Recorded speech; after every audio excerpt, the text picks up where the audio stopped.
Hello class, I'm Ceci here, signing on. We are now in the last part of this topic, Sustainable Development in the Workplace, Part 3. Let's begin.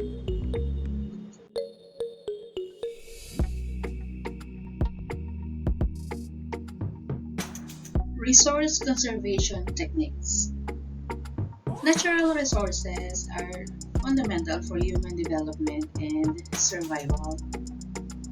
Humans, even animals, are dependent on the goods and services provided to us by the ecosystem, from the air we breathe, the food we eat, and the clothes we wear.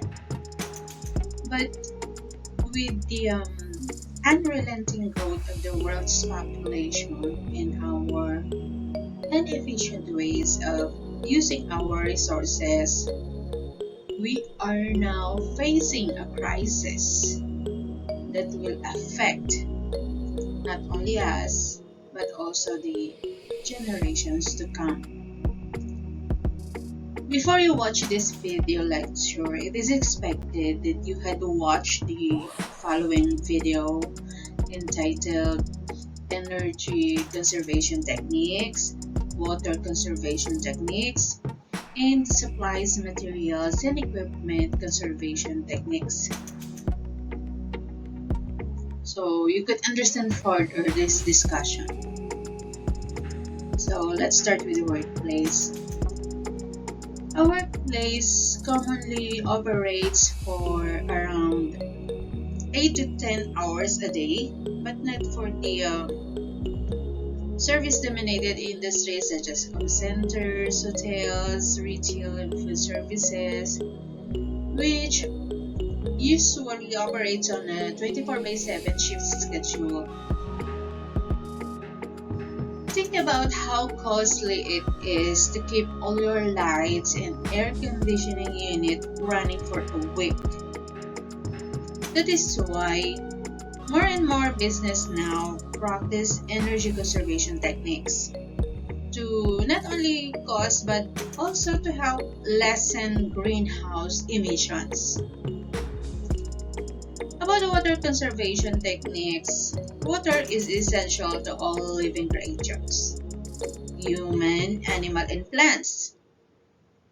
Water shortage does not only affect our domestic activities and needs, but it also threatens food and energy production. Now, for the supplies water, not only the water, for the supplies, materials, and equipment conservation techniques, what can we say about that? Every workplace produces waste. Paper waste in offices, food waste in restaurants, and hazardous wastes in hospitals.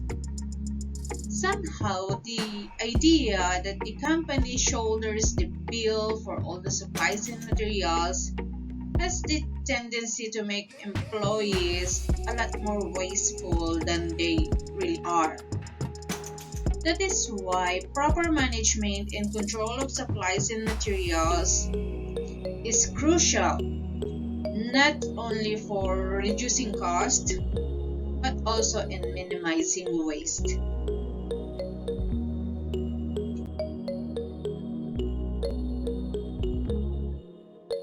Now let's talk about greening the workplace.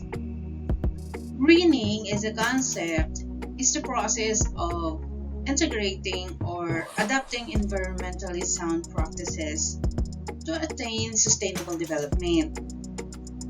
Greening the workplace is a workplace-based initiative that engages both the workers and the management to develop and implement sustainability plans. What else? Environmental programs and sustainable practices, that is to reduce the environmental impacts of the workplace.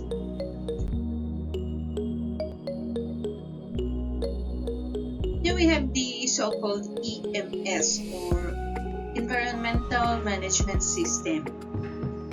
It is a tool used to help organizations to identify, measure, and manage its environmental impacts by consistently reviewing or evaluating and improving the environmental performance of the workplace.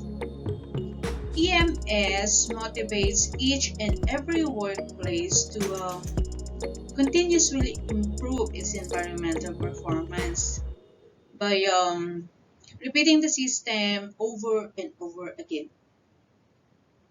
One of the most widely recognized models for an EMS is the International Organization for Standardization, or the so-called ISO 1400 standard. This model is based on the five components, which you can see on your screen. So we have the commitment and policy, planning, implementation, evaluation, and review. And it's a continuous improvement. So then again, commitment and policy, planning, and so on, so on, up to review. So that is the EMS model.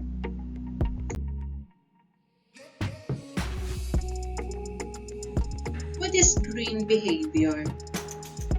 Greening goes beyond cost cutting and slaughtering switch it off stickers and posters on every switch.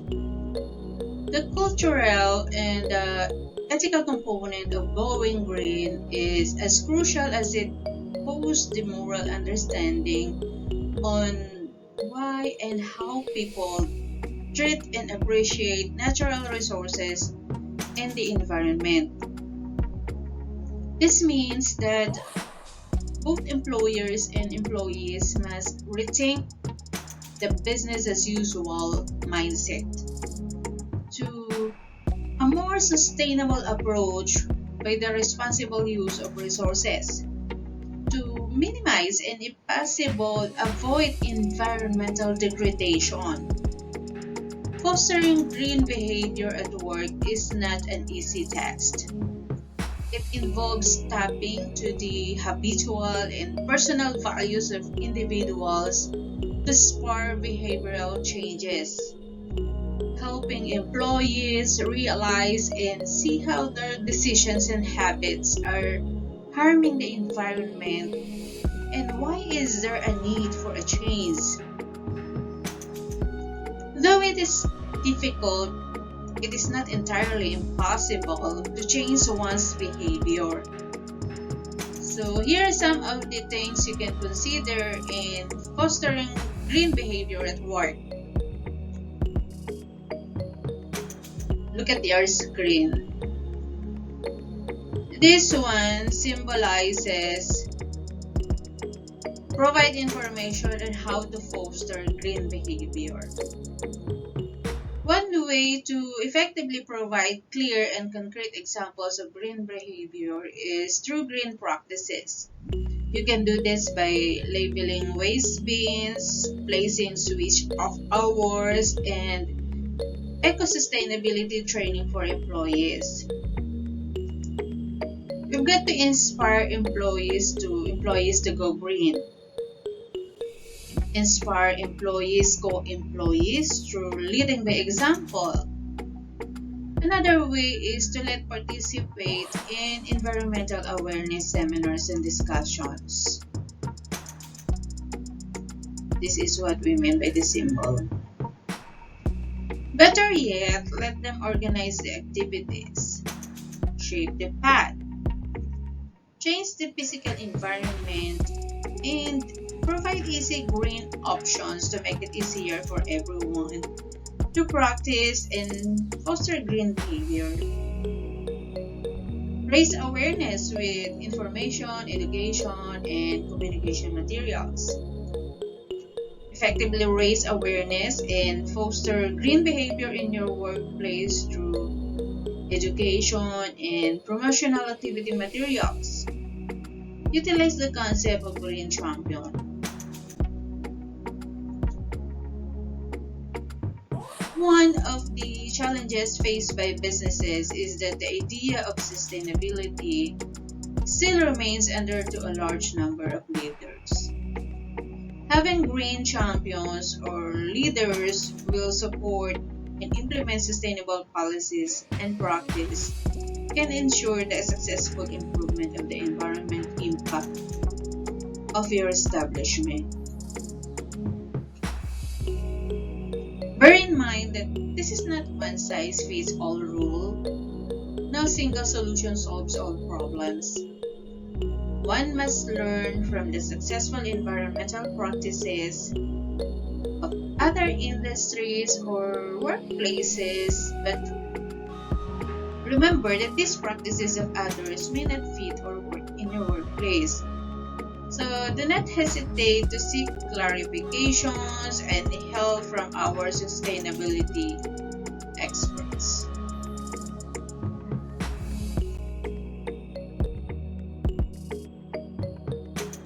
And that ends our discussion for this lesson. Remember this: if there is no risk of failure, there can be no success. Thank you for watching. This is Moses signing off.